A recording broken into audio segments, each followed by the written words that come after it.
Hello and welcome. We are going to look at the latest patch of the 21st of July. They made some changes, they added some new stuff, and we will look at that. So first of all, they added a gravity battery.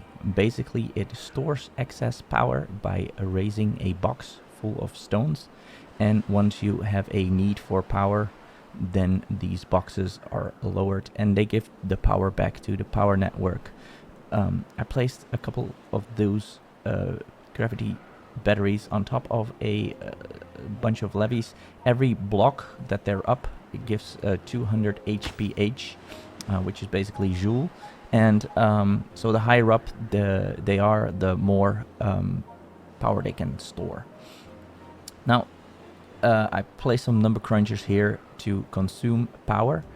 So when I unpause it, you will see that these boxes will lower onto the ground in this case of this one, and in the furthest one it will lower all the way into the water.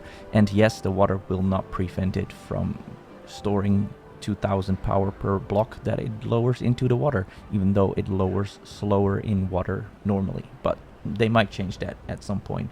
So let's unpause, and as you can see, these boxes are slowly lowering, and if we speed it up a little, you see them actually faster going down. Now, another change they made is they removed the water jets from the iron teeth, and instead now we have double showers, which 2 beavers can use at a single time. So as you can see, these 2 beavers are now in this shower. The animation is kind of glitchy when they move into it, but maybe at some point they will go and fix that. The showers also have a tooltip that says that they have a maximum depth of 6, just to make it in line with the other water pumps and the mechanical water pump. They also have a depth of 6, so that is great. Yeah, so the water jets are gone. Another change they made is the change for medicine.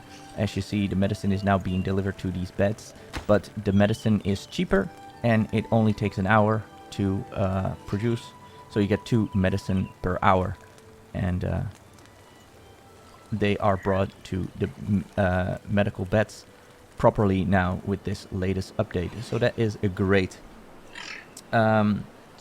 They also lowered the number of, or the percentage of chance of injury when beavers are working in a factory.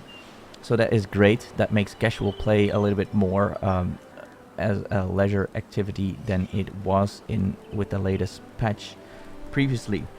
When I read the patch notes, the thing that excited me the most was the change of the design of the number cruncher. Unfortunately, they didn't do much to it. They lowered it 1 block, so it's now only 2 high, and they made the cogs and the gears not vertical but horizontal spinners.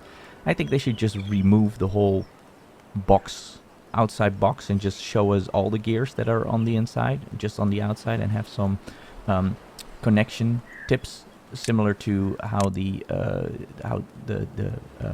power shafts look. They could add those to the sides everywhere and make the cogs spin around. Just have it open, make sure that there's a fence around it or something, so that beavers don't walk into a spinning gear. But other than that, I think they should still change it. I still think it's rather ugly. But I'm glad they did something on it. An unfortunate change that they introduced with this patch is the following. We have a house. If we connect that up to, well, let's delete that. Let's enable the developer tools and place it instantly. So now we have a house here.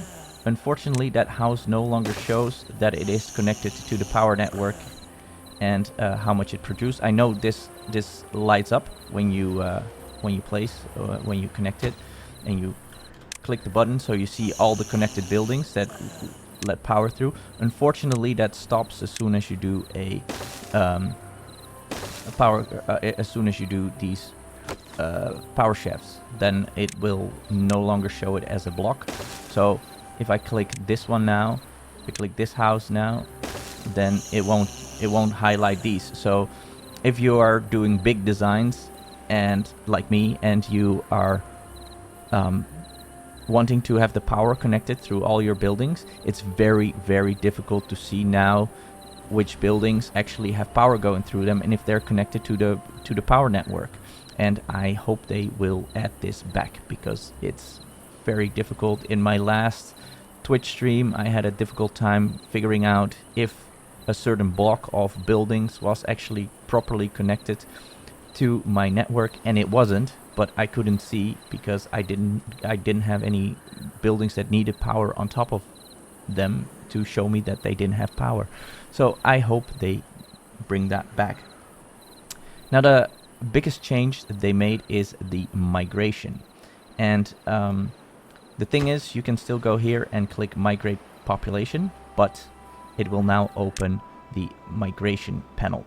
And this is to automate your migration. You can set minimum numbers of grown-up beavers and kids, and if they have, if there are more beavers than the minimum number, you will see a green arrow that says that they have that they permit emigration to other districts if the other districts are in need for more beavers. It is a welcome change. Automated migration is definitely helpful.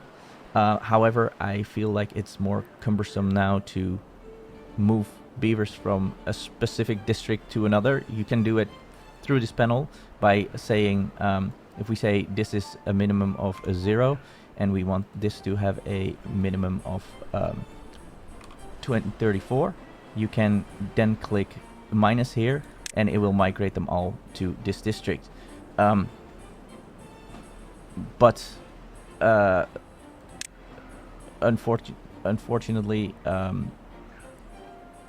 it is not as easy as just picking the district from where you want it and going to it, because you have to adjust these numbers to make it work the way you want to. And if you have other districts that also are in need of beavers and you click on the minus, it will distribute them to all the districts. So you have to configure this properly.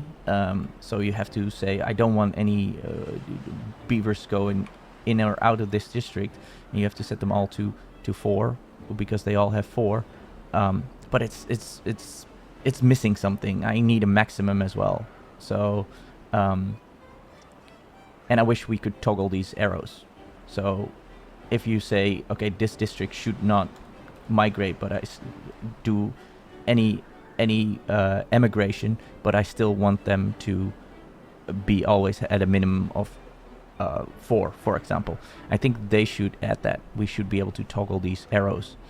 That would be a welcome change. So you can still do what you used to be able to do. It's just a little bit more difficult to move them from a specific district to another specific district. You have to configure it better. You have to really look at what you're doing, and you cannot just pick the other district and say everybody move there. So that's unfortunate. However, I do appreciate the automated migration, because that is very helpful if you have a lot of districts and you want to keep them all at a specific number of beavers, so that you won't have any empty workplaces. So yeah, I hope they adjust this a little bit and change it up a little bit and make these arrows toggleable and give us a maximum as well. Yeah, the best the batteries is the best change, I think, and not necessarily the best change for the Iron Teeth, but the folktails it will be pretty useful for, because the folktails do not have consistent power generation. They only have the water wheels and the windmills, and that is not enough for proper continuous power. The Iron Teeth, however, they have the engine, and the engine has been updated with the previous patch, and it's now very powerful. So for the Iron Teeth, I don't think you're gonna install a lot of these gravity batteries. Unless you are running out of logs, then you might want them. And as you see, all our migrated beavers are now here. Okay, that is it for this little update.